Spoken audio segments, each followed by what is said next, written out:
Assalamualaikum warahmatullahi wabarakatuh. Selamat pagi semuanya.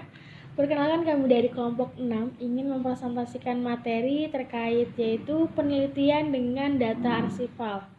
Baik, sebelum kita memasuki materi, izinkan saya untuk memperkenalkan anggota-anggota dari kelompok 6. Yang pertama itu ada saya sendiri, Mardiana Sartika Dewi, NPM 019. Ada Alda Aulia Nadila, NPM 023. Ada Anton Wisnu Nugroho, NPM 080. Ada Angelina Yunita Munte, NPM 098.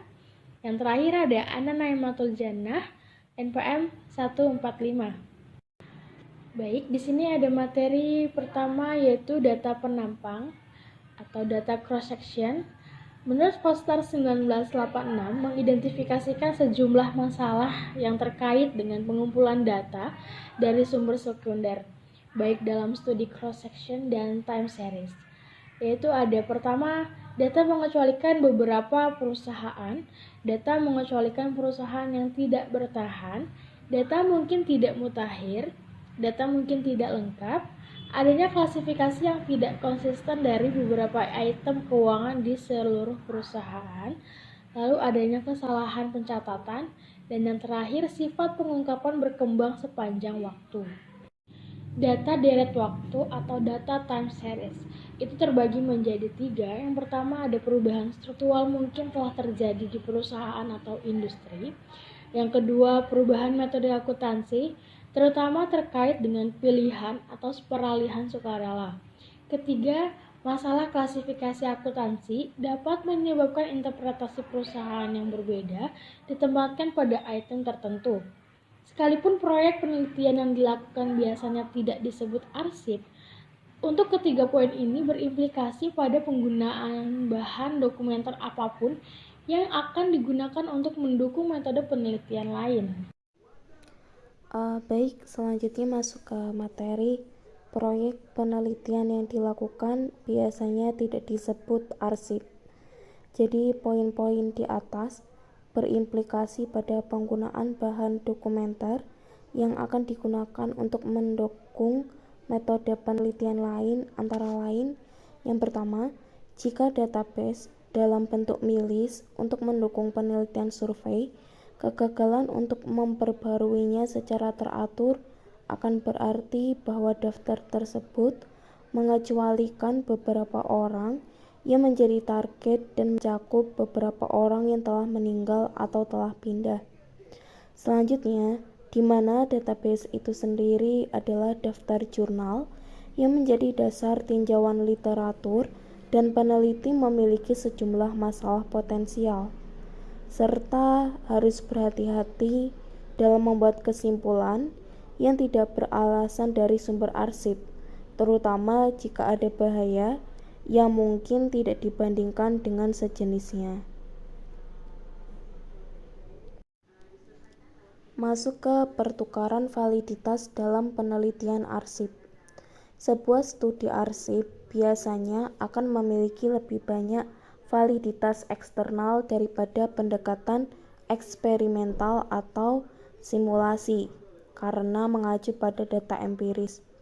Menurut Lippi pada tahun 1981 menyarankan bahwa studi ekonometrik menggunakan data arsip pada dasarnya bersifat eksperimental. Sedangkan menurut Wallace, menentukan masalah validitas internal yang terkait dengan penelitian laporan keuangan, khususnya yang berkaitan dengan instrumental dan efek sejarah. Dalam hubungan instrumental, jika sumber informasi yang berbeda digunakan untuk mengumpulkan data dari laporan tahunan, perbedaan pengukuran dapat muncul yang mengancam validitas hasil. Sehubungan dengan efek sejarah, perubahan undang-undang kepailitan, persyaratan pelaporan, dan kebijakan akuntansi selama periode bunga akan mempengaruhi temuan komparatif dari pencairan arsip data perusahaan. Selanjutnya adalah analisis konten. Konsep dari analisis konten itu adalah sebagai metode yang menggunakan seperangkat prosedur untuk membuat kesimpulan yang valid dari teks. Sedangkan inferensi itu sendiri adalah tentang pengirim pesan, pesan itu sendiri atau audiens pesan, dan aturan untuk proses inferensial bervariasi dengan kepentingan penyidik. Ada dua pendekatan generik alternatif untuk analisis konten, di mana biasanya diambil dari analisis kuantitatif.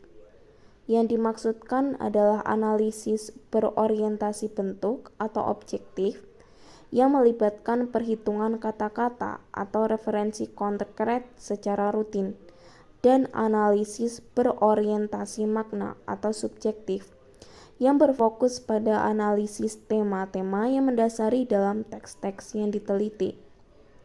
Selanjutnya, analisis konten secara tradisional itu sebenarnya telah diterapkan pada analisis data arsip, tetapi menjadi semakin populer dalam analisis transkrip wawancara. Biasanya metode kuantitatif telah diterapkan pada data arsip dan metode kualitatif untuk transkrip wawancara, di mana metode kuantitatif telah digunakan, mereka biasanya terbatas pada karakteristik teks yang nyata.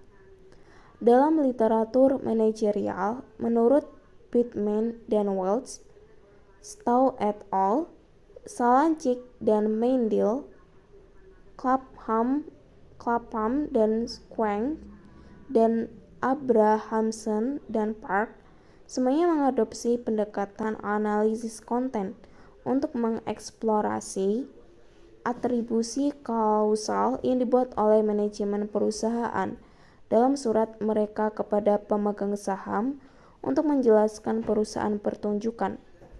Jones dan Schumacher memberikan gambaran umum tentang studi analitik naratif akuntansi empiris. Selanjutnya adalah analisis konten. Isi kualitatif narasi ditransformasikan menjadi variabel kuantitatif untuk selanjutnya dianalisis dengan rumus sederhana. Jadi untuk kata-kata, yaitu yang pertama variabel kata sama dengan jumlah kejadian umum dibagi jumlah total kata dalam narasi. Atau variabel tema, itu sama dengan jumlah skor tema dibagi jumlah kalimat dalam pernyataan.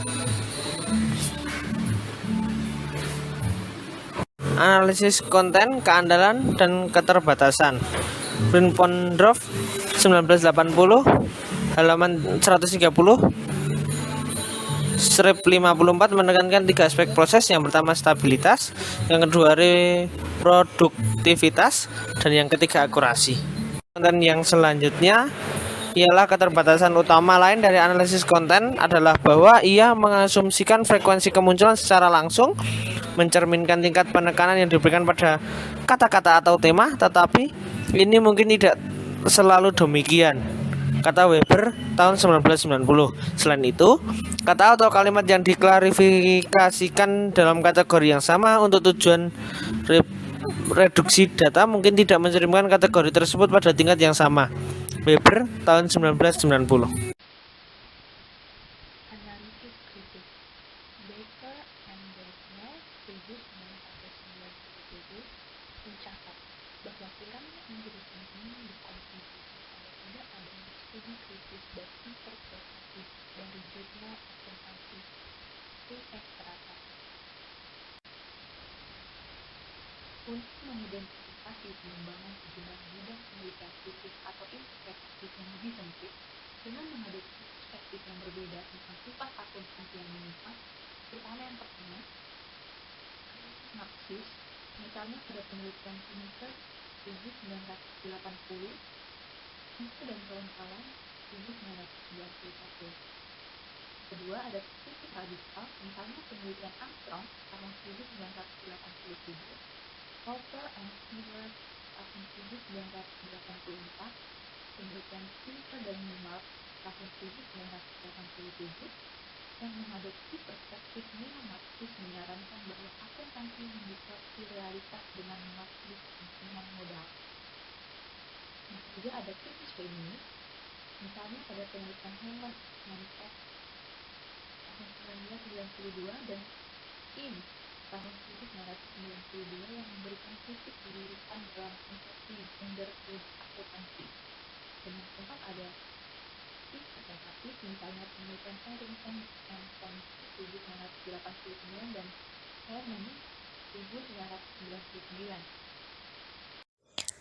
Kemudian untuk kritis interpretatif itu misalnya adalah penelitian yaitu Laughlin tahun 1987, kemudian Kekuatan dan Ketawa tahun 1996.